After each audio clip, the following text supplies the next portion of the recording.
Today is World Mental Health Day, a global movement hoping to educate people about better mental well-being and raise awareness of the stigmas surrounding illness. With the preservation of our mental health in the spotlight now more than ever, who are the people there to help us if things do become too difficult? Well, I'm joined in the studio now by Shushila Ganger, who's a mental health advisor at the NHS Crisis Helpline. Hello to you, Hi. Shushila. I think my job's pressured sometimes, but there's no comparison with what you are doing on a daily basis. Just talk us through what your job entails. So I work on the crisis line, and we take volumes and volumes of calls every day with people presenting with numerous amounts and different amounts of mental health issues. Could be suicidal callers, could be someone with manic depression, could be somebody who's simply caring for someone with a mental health issue and needs support and guidance.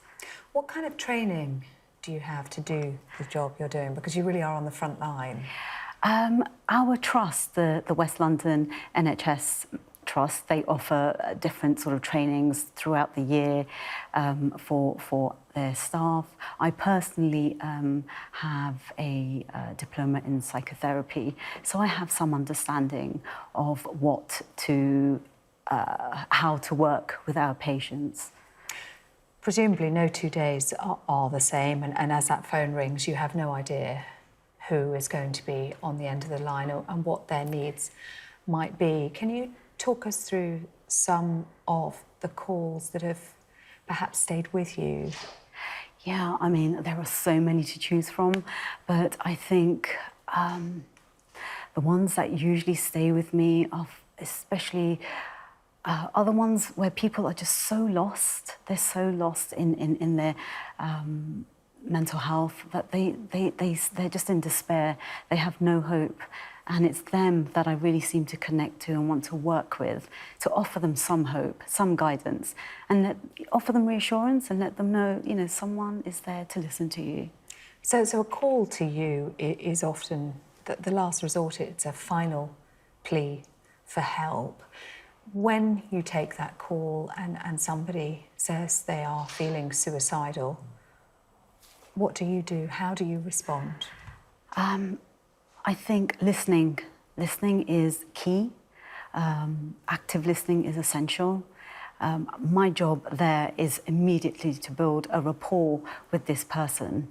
Their cry for help, so most of the time it is a cry for help, and I need to pick up on that and ask them key questions, open-ended questions.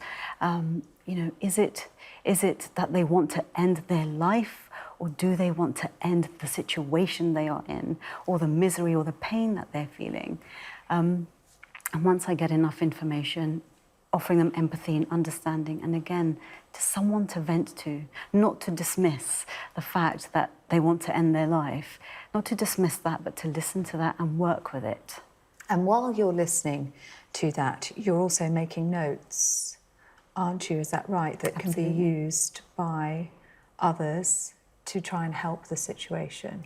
Absolutely. I mean, we work as a team, and if I'm with a caller who is wishing to end their life, then, you know, I depend on my colleagues to help me perhaps call an ambulance service or the police, and try to locate them depending on where they are.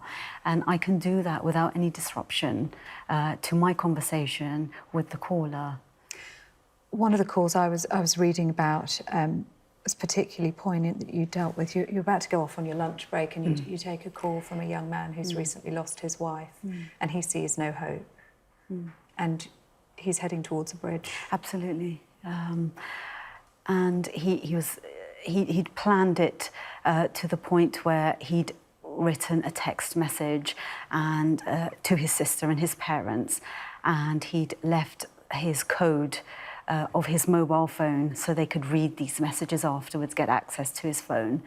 I wanted to engage with him immediately, which we did, and I guess I tried to distract him by talking about his children, and you know, I found out a bit more about why he was doing this, and he just wanted to get rid of the pain. It wasn't so much even end his life, but he could not live without his wife, and he couldn't see a future without his wife. And that's when we started to talk about the children and distracted him for a while. And he was willing to engage after that and move forward. So you gave him the time and the space to consider his decision, what he was going to do. Absolutely. That conversation was about 40 minutes. That was a very long conversation. Or? That can be. It can be very typical. Could be longer. And like I said, in the background, my colleagues are working with me. We have this sort of dialogue box we use. So whilst I was talking to him, I was trying to find out where he's located, what he looks like, so then my colleague could call the police and she could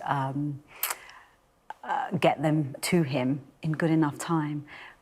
But you have to be honest and open with the caller as well. And I was telling him, this is what I want to do for you. And will you let me do that for you? And in this case, he was willing. What advice, with the experience you have, with the training that you have, what advice do you have for all of us as to how we can help when those around us, family members, friends, when we feel that they may be in need of some help and support?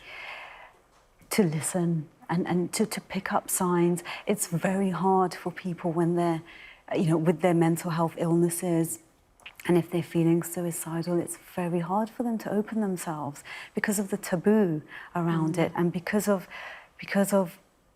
feeling ashamed of wanting to think like this. But we must talk to one another, and that is very important, and to talk more openly about mental health, not for us to shy away from this. Shushila Ganger, thank you very much indeed for talking to us. Incredibly powerful to hear your experiences and what you do on a daily basis. Thank you. This is Sky News. Coming up in the next hour,